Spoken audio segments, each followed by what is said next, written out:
आज बजट निर्मला सीतारमण जी ने पेश किया है। इस बजट की सबसे खास बात यह है कि ये किसान प्रिय है और मध्यम वर्ग के लिए ये बजट जो है माना जा रहा है। जहां इनकम टैक्स स्लैब में लगभग 12 लाख के ऊपर तक को बिल्कुल छूट मिली है, वहीं किसानों के लिए कई योजनाएं और कई जो रियायतें हैं वो दी गई हैं। हमारे साथ बात करने के लिए कृषि राज्य मंत्री भागीरथ चौधरी जी हैं। सर, बहुत बहुत स्वागत है आपका। सबसे पहले तो ये बजट किस तरह से लिया जाना चाहिए, क्योंकि मध्यम वर्गीय सबसे पहले अपने आप को बहुत उपेक्षित महसूस करता था। जब भी बजट आती थी उनको लगता था कि हमारे लिए तो कुछ नहीं है इस बजट में, या तो अपर लेवल के लिए होता था या लोअर लेवल के लिए होता था। देखिए भाई जी, आपने सही कहा है कि मिडिल क्लास बड़े तकलीफ में था, क्योंकि मिडिल क्लास बहुत ही उनके लिए निचले स्तर तक प्रधानमंत्री जी के गरीब को गणेश मानकर योजना बनी थी, उसका वो लाभ उनको मिल रहा था। और अपर क्लास के लिए सब कुछ था। पर अब की बार ये बजट पेश हुआ, इस देश के अन्नदाताओं के लिए, मिडिल क्लास के लिए, सबके लिए, मैं तो ये कहता हूँ ये सर्वव्यापी है, सर्वस्पर्शी है। पूरे हिंदुस्तान के लिए मैं कह सकता हूं कि इससे बेहतरीन बजट कभी पेश हो ही नहीं सकता था।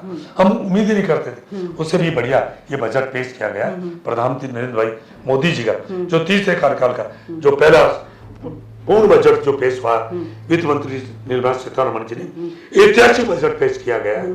इसके अन्नदाताओं के लिए, मिडिल क्लास के लिए, जो 12 लाख तक जिनको टैक्स देने नहीं होगा, बहुत बेहतरीन मैं कह सकता हूँ इस देश के विकास के लिए ये मील का पत्थर साबित होगा। अन्नदाताओं के लिए बहुत सारी योजनाएं लाई गई हैं, लेकिन कुछ खास योजनाएं सिर्फ बिहार के लिए है, जैसे मखाना बोर्ड का गठन और बाकी कुछ 2-4 पॉइंट्स और हैं। तो ऐसे में क्या लगता है कि चुनावी, मतलब विपक्ष भी बोल रहा है कि ये चुनाव को देखते हुए ये बजट लाया गया है, या सच में वहाँ के किसानों का दर्द आप लोगों ने महसूस किया? अगर महसूस किया तो थोड़ी देर नहीं हुई, ऐसा नहीं लगा?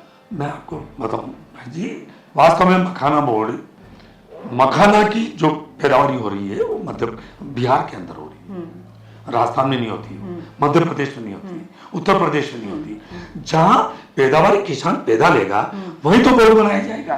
अब विपक्ष इसको किस एंगल से देख रहे हैं समझ में नहीं बैठ रहा है।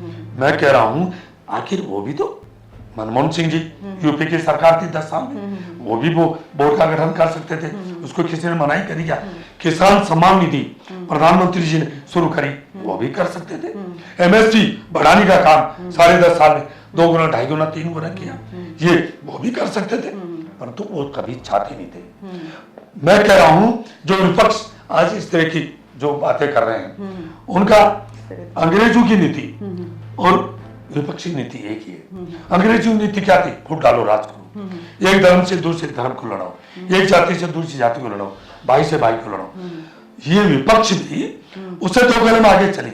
इनकी नीति थी अनपढ़ अनपढ़ रहना चाहिए और गरीब गरीब रहना चाहिए, ताकि हमारे चुंगल में फंसे रहे, हमें आंख मूंद के वोट देते रहे, हम सत्ता का सुख भोगते रहे। परंतु प्रधानमंत्री जी ने कभी ऐसा नहीं। उन्होंने 2014 में प्रधान सेवक के रूप में जब उन्होंने सत्ता संभाली, उन्होंने कहा सबका साथ, सबका विकास, सबका विश्वास, सबका प्रयास। इसी मूल मंत्र के आधार पर उन्होंने गरीब को गणेश मानकर काम किया। और आज ये देश जो पहले 11वें पायदान पे था आर्थिक रूप से, आज 5वें पायदान पे। और आज मैं कह सकता हूँ आज का जो बजट है इस देश को आर्थिक रूप से 30 पायदान पे 2025 में आएगा, और 2047 का रोड मैप के आधार पे इस बजट को पेश किया गया। हाँ, किसानों के लिए काफ़ी योजनाएं तो हैं, लेकिन एक बड़ी समस्या है बिचौली। क्या बिचौली के लिए कुछ समाधान, रेमेडी, ताकि किसानों तक उनके मेहनत का पैसा डायरेक्ट पहुंच सके और वो ज़्यादा से ज़्यादा लाभान्वित इससे हो सके, इसके लिए कोई योजना? देखिए, आपने बहुत एक ज्वलंत जो प्रश्न आपने किया है, वाकई में किसान को उसकी उत्पादन की लागत नहीं मिल रही और उपभोक्ता है वो लूटा जा रहा है। जो जैसे कोई प्याज किसान ने बोया है, किसान को 10 रुपए किलो, उपभोक्ता जाए तो उसको 50 रुपए किलो। तो एक बहुत बड़ा बीच में जो गैप है 10 रुपए से 50 रुपए, बहुत बड़ा अंतर है। इसके लिए प्रधानमंत्री नरेंद्र भाई मोदी जी के नेतृत्व में हमारे कृषि मंत्री शिवराज सिंह चौहान साहब ने कि बार बार हम जब बैठक होती है अधिकारियों के साथ, तो हम चाहते हैं कि ये जो अंतर है इस अंतर को मिटाया जाए, ताकि किसान को उपज का सही दाम मिले उसको, और उपभोक्ता है उसको भी ज़्यादा ऊंचे दाम पर नहीं मिले, ताकि वो भी उपभोक्ता भी जब ज़्यादा महंगे दाम पर ले जाके तो उसकी भी जो आर्थिक बजट है वो उसका गड़बड़ा जाता। इसके लिए पाटने के लिए केंद्र सरकार ने, कृषि मंत्रालय ने ये कहा कि भाई हम 50% जो ट्रांसपोर्टेशन का खर्चा है हम सेंट्रल गवर्नमेंट देगी। अच्छा। और 50% स्टेट गवर्नमेंट दे, ताकि ट्रांसपोर्टेशन के नाम पर ये बीच में जो भाव का जो अंतर है उसको कैसे पाटा जाए।